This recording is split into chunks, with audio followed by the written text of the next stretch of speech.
still complaining about that riot on Capitol Hill. What if it had been black folks?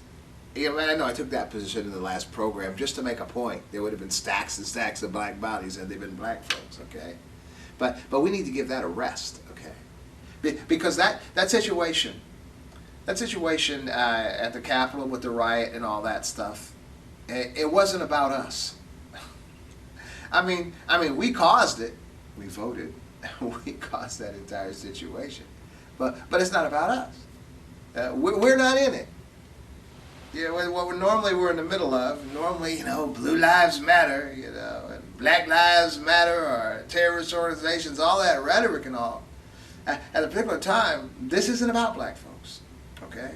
And we need to step back and watch, okay? It's like watching two white guys box. I don't care who wins. No, that's not really true. That was a joke. The reality for me is that we have been in this nation since around 1620 or so. And throughout the time we've been here, we've been treated any kind of way. Even up until recently, George Floyd, he was choked out, 8 minutes, begging for his life, crying for his mama, finally the last breath from his body. And the entire world was in protest because social media, 24-hour news cycle, and worldwide internet, everybody got to see that. In this nation, people protesting as well. Why do they have to break things? Why do they have to vandalize?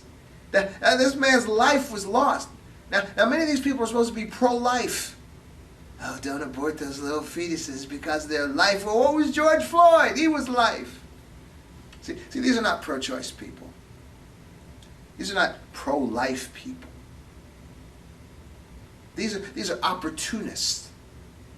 Because these are the same folks that have been chanting Blue Lives Matter. Every time the decry is made when a black person's life has been taken unjustly by a police officer, and the lament of the mother, the lament of the family, the lament of the community is Black Lives Matter, only to be met with Blue Lives Matter. But we see on Capitol Hill what that policeman was murdered by those so-called self-proclaimed patriots who were really insurrectionists. That blue lives don't really matter. That is simply an opportunistic slogan that is used out of convenience when the opportunity arises. Okay? We see that. As black folks, we've always seen this. We've always seen the unfair treatment. And so from either side, either what they call the conservatives, who just a Blue Lives Matter, or even the liberals, the progressives, fighting for the cause of black folks, marching with. That's why I never believed that it was even a good thing to have white people marching with black people for Black Lives Matter. And I take a lot of flack, even at home, even from my daughter, because she's a young person, energetic. Why not if they want to? No. If somebody that already has their rights is begging to somebody else who has their rights to give you your rights too, and you get them, your rights are still not on the same equal footing as theirs if they had to beg for yours, okay? And convince somebody to treat you right. No, if it's yours, you take it. Otherwise, it's not really yours. Sort of like real estate, You might own the house, but you don't own the ground. You don't own the earth, okay, right? So I'm just saying, this really doesn't involve us, and this is nothing new. Quit getting upset about the Capitol. Black folks, to me, it's more a blessing that we weren't there. I know there was a few scattered dark faces in those crowds. Folks dealing with their self-identity, self-hatred, whatever kind of issues, trying to Stockholm Syndrome, trying to ingratiate themselves to people who hate them. That's a psychosis in and of itself that we don't have time to deal with right now. Plus, I'm not... I'm not educated, in psychology to really totally figure that one out. But anyway, we need to stop worrying about all that stuff, Capitol Hill riot and all that. It wasn't about us. Matter of fact, I'm really enjoying the show because what's happening is the guns that were once pointed at us But now they're pointing at each other, you know, and they're shooting at each other. They're fighting each other. And it hasn't got to do with us. Again, it was our vote. We created that entire situation, but then we stepped back. Because what's happening is their own injustice, the injustice they perpetrate. Now look, getting back to the liberals, you know, the ones that like black people, like ethnic folks, and, you know, all the bleeding hearts and all that. Well, the reality is, man, this stuff has been going on for like 400 years. And we've had Democrat presidents, we've had Republican presidents, back and forth, back and forth. When I was in the military, I think I was under Ford and Carter. So, I mean, it just goes back and forth. And the plight of black people is still pretty much the same. Now, me personally, I'm not, you know, I've always done well simply because I've been fortunate. But as a whole, the fairness is not there. The justice system is not fair. The police do not enforce fairly. Anytime the police is behind a black man, that black man is nervous, looking in his rearview mirror. Why? Because things aren't fair. Okay, and so what I'm suggesting is I was speaking to a black man recently who's a Republican, and I'm saying things have to be 100% equal. And he said, oh, well, things will never be 100% equal. He misunderstood. I don't mean every individual person must be treated equally. Of course that won't be. But I mean treat this group of people equal to this group of people. Okay, that's all I'm saying. So everybody's not treated well. Everybody's, you know, some people get the short end of the stick. That's fine if it's across the board. But don't focus on particular ethnic groups that they're, as a whole, are not going to be treated the same as this group over here. Okay, that's what equality is, and that's what it must be demanded, what is demanded, and can be settled for nothing less than that. Okay, true equality. But anyway, just chill and watch, and enjoy the show. When I think about the show, I think of like Don King. Remember that, the boxing promoter? Always smiling, always cheesing. Always setting up these fights, but then stepping back, letting them fight and getting the benefit of those fights. That's how we are. We're the Don King in this thing. Because truth will prevail. But in order for truth to prevail, both these sets of the privileged need to be duking it out. Because both of them are to blame. The conservatives in this nation are to blame. The liberals in this country are to blame. I mean the liberal privileged and the conservative privileged, because as they've been battling this out, you know, from a perspective of opinion, of what they might deem, some might deem as a morality. Those that have been suffering are still suffering. That really hasn't changed. Okay. So even when you have a man like George Floyd or Breonna Taylor or Trayvon Martin or Freddie Gray, Sandra Bland, Michael Brown, man, I mean, come on, thousands upon thousands. Okay, when you have those situations that happen, and then there was a protest and an eruption and all that stuff, then after a while it dies down. And we're going about business as normal, as usual, until the next one happens. So a liberal, white privileged individual doesn't impress me, okay? Because at the end of the day, you still have your dinner, watch your TV programs, go to sleep, wake up, go to work, and the situation really hasn't changed, okay? So you know, I mean, and I'm not putting the total plight of people of color, of black folks particularly, you know, in the lap of those people, of the privileged, of whatever party, you know, they're from, the conservative or the Democrat or whatever. I'm not putting the total blame on them, okay? I'm just saying I'm not giving them accolades either, because the situation isn't resolved. If any of them had a family member that was suffering terribly, they would come to their aid and they would make sure that they were well. But see, this is not family, and we are not well.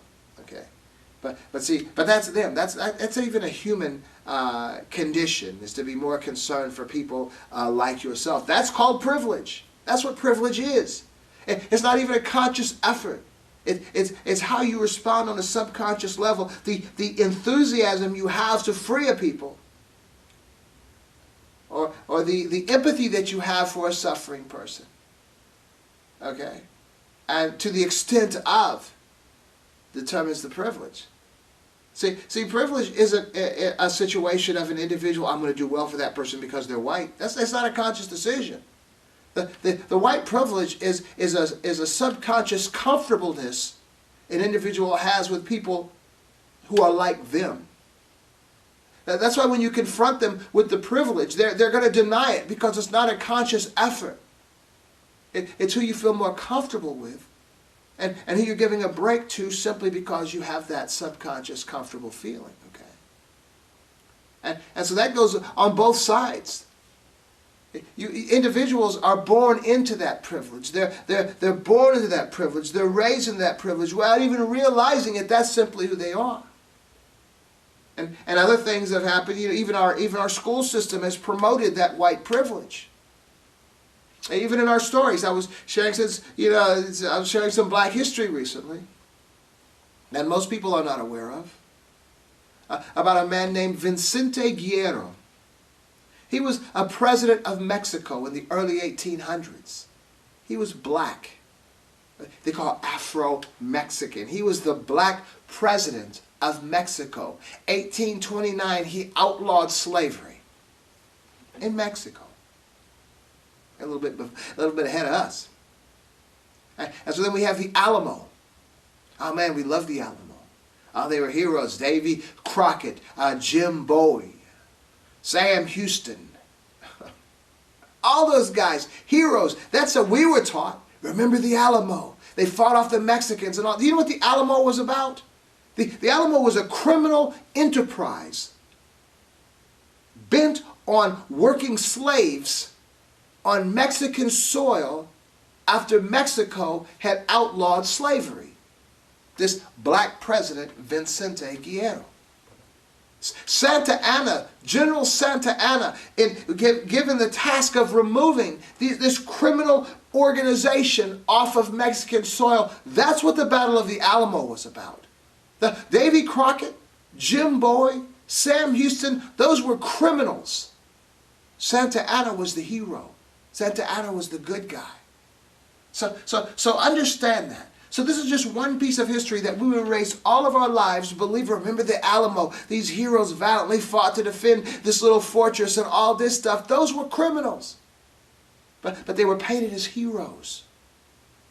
So stories like this, and that's just one being identified. All of our history books are full of stories such as those. Giving a jaded slant on history, promoting that white privilege subconscious aura of an individual. And so I'm suggesting even then we need to recognize that this white privilege, I don't believe that these history books being slanted erroneously were intended to foster white privilege. But I do believe white privilege is a result of that as well. There's a lot of guilt. Come on, you have slavery. We've all cracked open history books. We've all seen the pictures. We all know what happened. There's guilt there. And if an individual has any common sense or education, they realize that today they are the beneficiaries of that ill. I mean, you take a look at Africa, for example.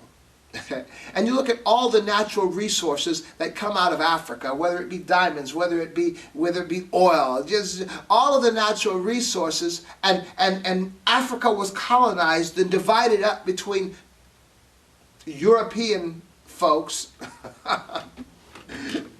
bordered off and claimed. Those resources were appropriated. And not only the natural resources, then slave labor was appropriated as well for hundreds of years. The nations that we have on this planet today that are wealthy would not be wealthy today. There would be no wealthy European nations. America would not be wealthy as it is today. We would have none of that. Because that wealth was gained off of the backs, off of the blood, off of the exploitation, the thievery, the theft of resources, both natural and physical, of other folks. This is the situation that we've been dealing with forever. And so all this has created this air of white privilege that is a subconscious reality that folks aren't even aware of half the time. I'm not saying there aren't heavy-handed attitudes against folks of ethnic origins different, than the white folks from Europe. But oftentimes those are more insignificant, ignorant folks anyway. Okay, I mean, take a look at the pictures of the folks running around with them Confederate flags. Come on now, they're really not superior. Okay, just for your information. We have to recognize that.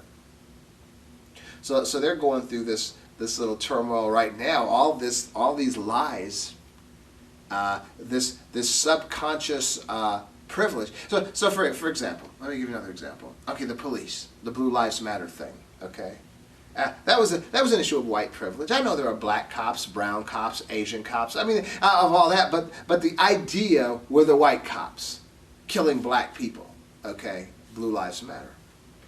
And then that became the mantra of the conservative, primarily white movement, is that blue lives matter. In the face of a broken-hearted mother whose son lay dead, that black lives matter. Okay? But what we're finding even with the Capitol riot, that blue lives do not really matter. It was just an opportunistic slogan utilized by people trying to counter the lament of this black mother, okay? And so what I want to share with you, though, the privilege, that comfortableness that an individual has with people who they are like. But white policemen have felt that when they stop white motorists. That's why the response is a lot different than when they stop a black motorist, okay? We've seen a lot of the videos. That's why the response, even when you stop a criminal, is going to be different. A murderer is going to be different than a white murderer than when you have a black murderer. There's just a difference because there's a subconscious comfortableness that this white cop has with this white guy. It's not even an ill feeling. It's not even an intentional feeling. I don't believe it's a subconscious comfortableness that this guy has with someone who's like him. But what I believe is with that Capitol riot where these angry white folks killed a Capitol white policeman, that subconscious comfortableness that these people are like me, that policemen have been walking around feeling on a subconscious level, that bubble has been burst. There is no longer that comfortable feeling. They could say all the rhetoric they want to, but every white cop in America knows that these white insurrectionists killed this white cop, just like them. So they recognize that blue lives don't matter to these folks, and they recognize that they are not that comfortable because they are not alike. They're not that same. It was like a significant emotional event popped that subconscious comfortable bubble they had with people who were like them, who they could identify with. They no longer identify with them because they done killed one of them. But a long way around, just see this. This is what's going on. You have these Congress folks, we already know about the conservative ones, there have been all this rhetoric about people of color. But let's go to the progressive congressmen, the Democrats on that side. They've still been living the white privilege. From the time they were born. The Black Lives Matter movement, to even a liberal white progressive, is simply a philosophical discussion. See, they have the luxury to philosophically discuss a situation that has actually been taking the lives of innocent people for 400 years, and it's continued. So a progressive white liberal Democrat does not impress me either, because their philosophical debates and discussions are simply that. And so that's not impressive. You've heard the saying that evil only prevails when good men do nothing. Let me add a little bit onto that. Evil only prevails when good men do nothing but discuss a situation or an issue, okay? So I'm just suggesting we recognize the reality of the situation we're living in today. And to me, it's not that dire, especially now, because all that angst isn't got anything to do with black folks. I mean, particularly, although if black folks hadn't voted as we did, that even the Capitol riot would have never happened. So it's about us, but it ain't about us, okay? We just need to see the situation as it is and take advantage of it. What does that mean, take advantage of it? That means get ourselves together. Don't just sit back and watch eating popcorn like I am, every night when I come home. I see what's going to happen next. No! Use this opportunity to get yourself together. They ain't looking at you. Come on. Now, look, I see white folks all the time. And living in Ohio, a lot of country-based white folks, Kentucky, West Virginia, those type of white folks. A lot of them take issue with black people. And any chance they get. But after this election, they when they look at you, it's like, hey brother, they got nothing to say. Because it wasn't about us. They probably I wonder who he voted for. It's none of your business. The fact is not about you right now. It's about them. They're fighting each other. It's almost like they got that, what do they call that standoff where there's that circle and all have the guns pointed at each other. And when this is all over, white privilege will be dead. Now, there'll still be some prejudice and there'll still be, racist issues going on. But that white privilege part, that subconscious comfortableness that you have with somebody who's like you, white folks won't have that anymore. Because they've enjoyed it too long. Democrat and Republicans, I don't care. White privilege, it's over. Come on. Those Republican, those Democrat Congress people, white privileged Congress people who were under siege for 6 hours, that's 6 hours, they were without their privilege. They were thinking they could die at any moment. They were living the life of a black man for that moment. They experienced it. So they can try to enjoy that white privilege now, but they know they can't. Because it's a subconscious comfortableness with people like them that, we may be this, but we're still cool. No, we can still eat in any restaurant we want. We can live in any neighborhood we want. We can get a house at any kind of interest rate we need, or a car at a good interest rate and all that. All that white, that's gone. Because they realize it was a false image.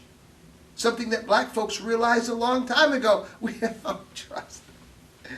Look. I guess, even though I'm kind of harsh, I suppose, I am not really so harsh on white folks. Because, look, we get mad when we hear they might use the N-word, right? They might talk disparaging about black people when they're not around black people.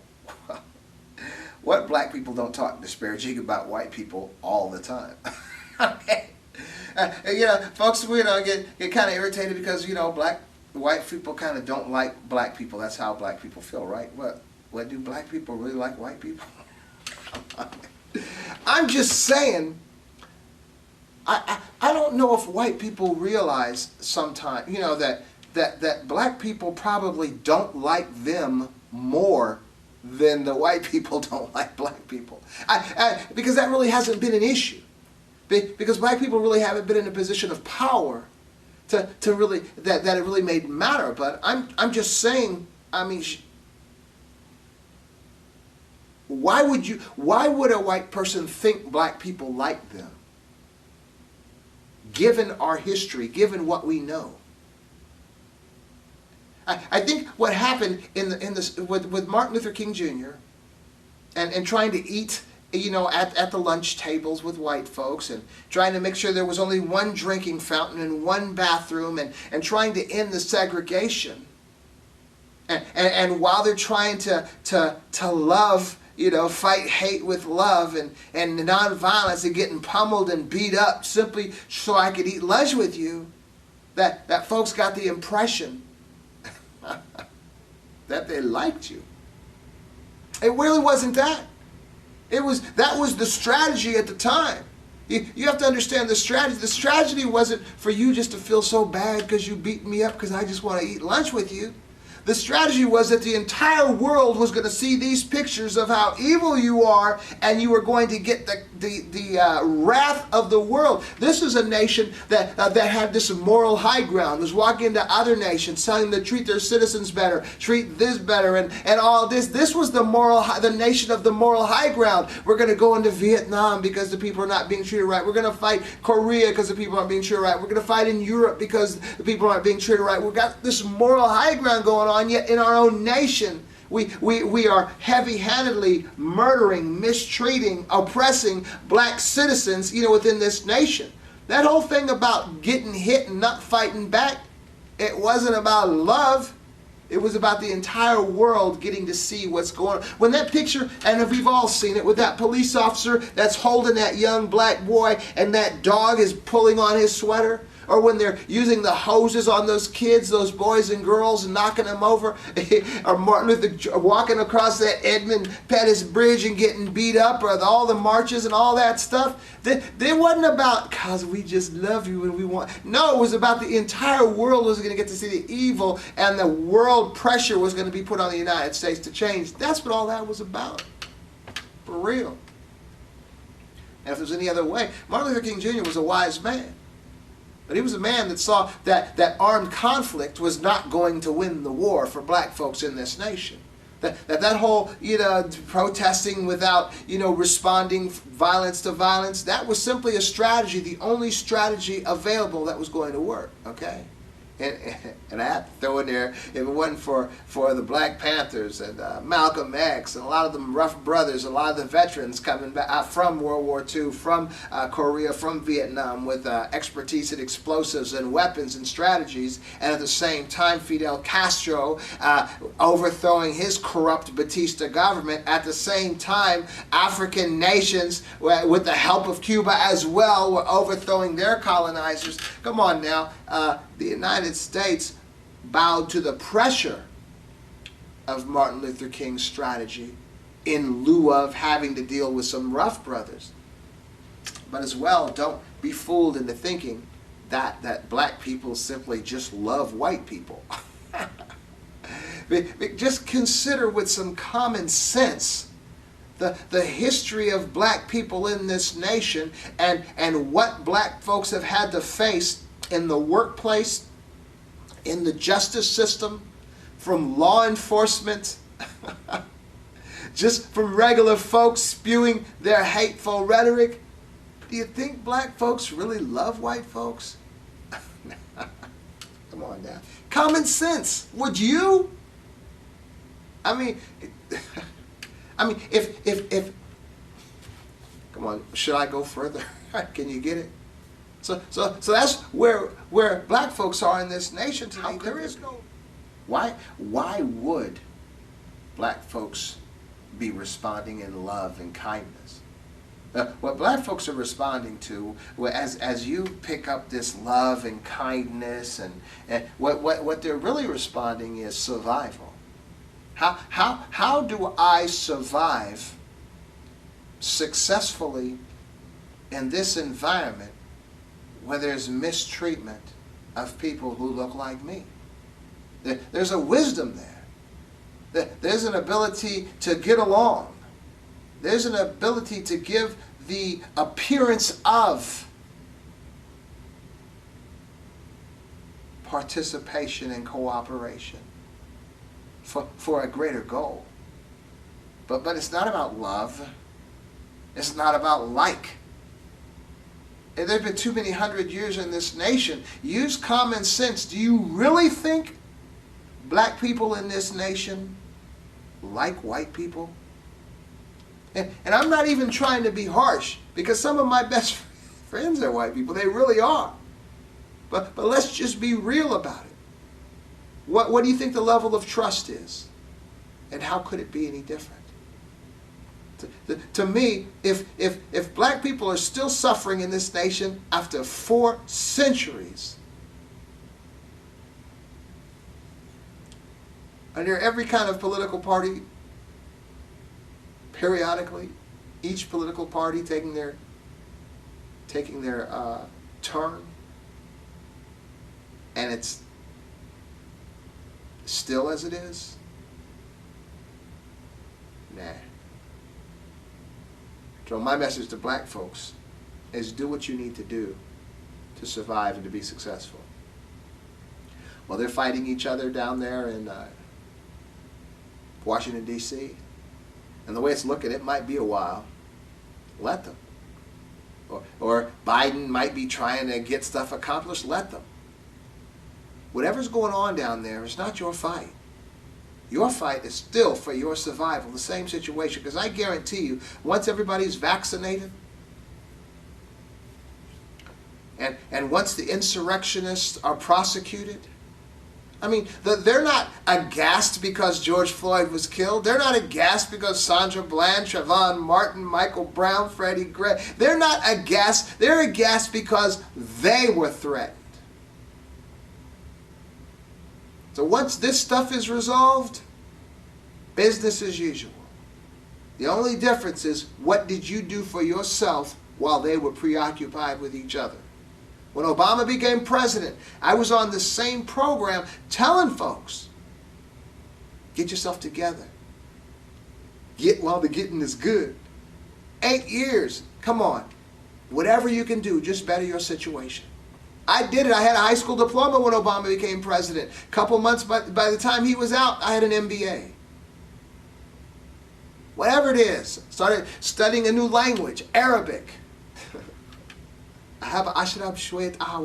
You know, just to do something that I hadn't done before. We're in that same situation today. We have a friendly administration, you know, in the office, but still, this is America. We've had friendly administrations before for ethnic folks. Don't sit back partying and enjoying the environment. Do something constructive about your life and be consistent. Now let's just get back into the practical for our lives. The consistency. It's very important.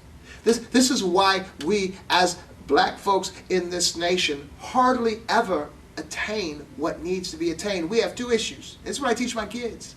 One thing is, do what you need to do before you do what you want to do. Take care of your needs before you take care of your wants.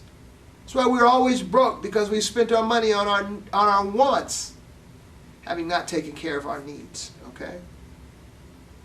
Consider that and go through everything that you have decided to do in life that you want to do that's going to cost money, or that's going to cost anything, even your health. Is this what I need to do, or is this simply what I want to do? And as I'm doing what I want to do, am I neglecting some of the things I need to do? Stop it. Take care of your needs first. And secondly, be consistent. Don't you know, a lot of times I think we get so motivated that we try to do big things. You know, I got to get this thing finished in 3 months, you know. And we were motivated for about a week, and then we quit, and then we end up being worse off than we were when we started. Don't do big things. Do an accumulation of little things. Be consistent. Be consistent. That's why I started that 76-day challenge back in August through November about exercising. And the instruction was, don't get some real exercise that's going to exhaust you. Just get something small that's just a little bit beyond you. Something that you won't get tired of doing, and just do it every day. Be consistent. So my workout every day, 76 days, now it's a piece of my life. Now it's one of my life habits, just like brushing my teeth, working out every day. So, starting, for example, suppose you want to build your arms up, okay? Well, I'm going to go get a membership at the gym. I'm going to get a trainer. I'm going to be there 3-4 days a week, and I'm really going to work out. I'm going to be motivated. And then after about a week or 2, man, I ain't going back there. That's the way it is. No! You want to build your arms up? Do 10 push-ups a day for 2 weeks. After 2 weeks, add 5. So now for the next 2 weeks, do 15 push-ups a day. The next 2 weeks, add 5. For the next 2 weeks, do 20 push-ups a day. Next 2 weeks, do 25, do 30. This is just your new life. Maybe stop when you hit about 150. As funny as it sounds, it's going to happen. See, one of the issues that we have, I think, as black people, because of our history, because of the slavery and all that, tomorrow was never promised. So we had to get everything done as quick as we can.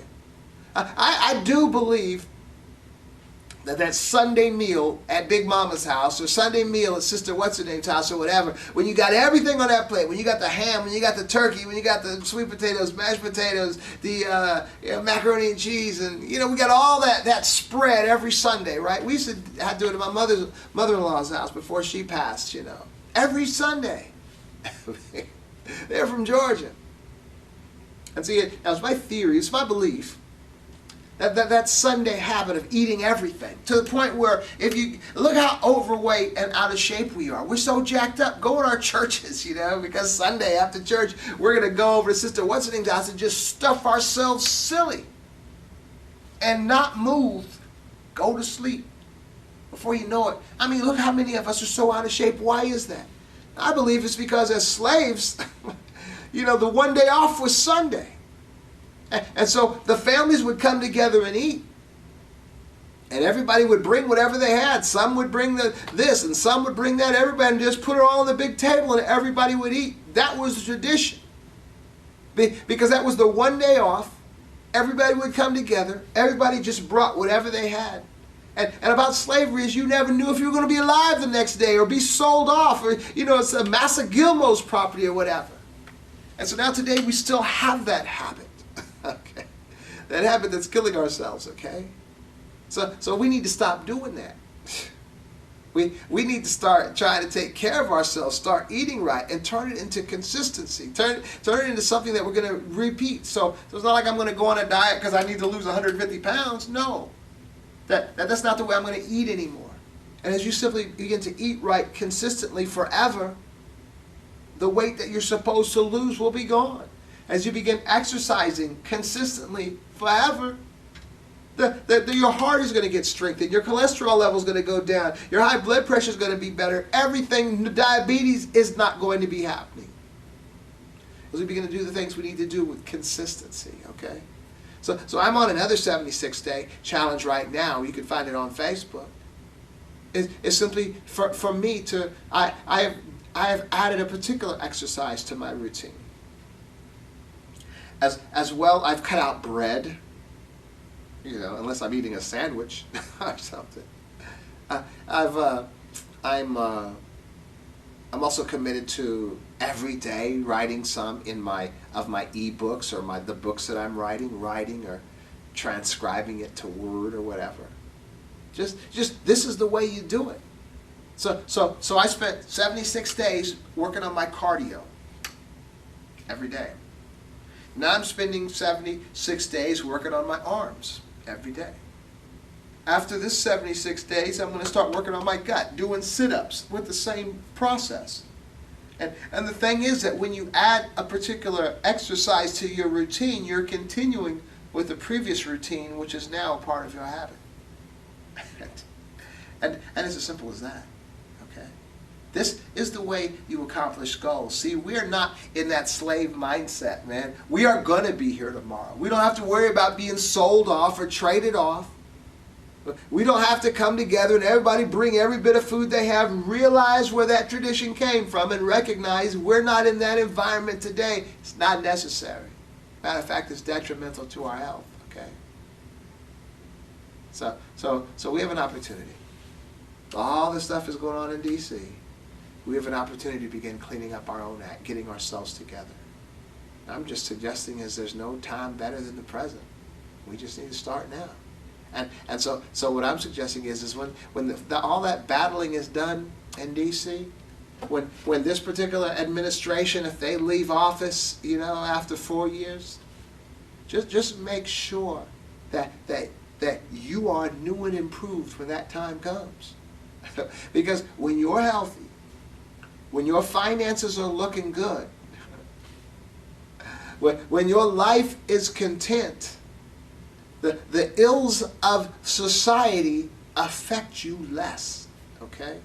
And your children coming up, seeing what you have done, experiencing what you have done, what you took an effort to make happen in your life, will simply be the natural reality of what they believe life is, man. My daughter's 15 years old. When Obama became president, she was 3 years old.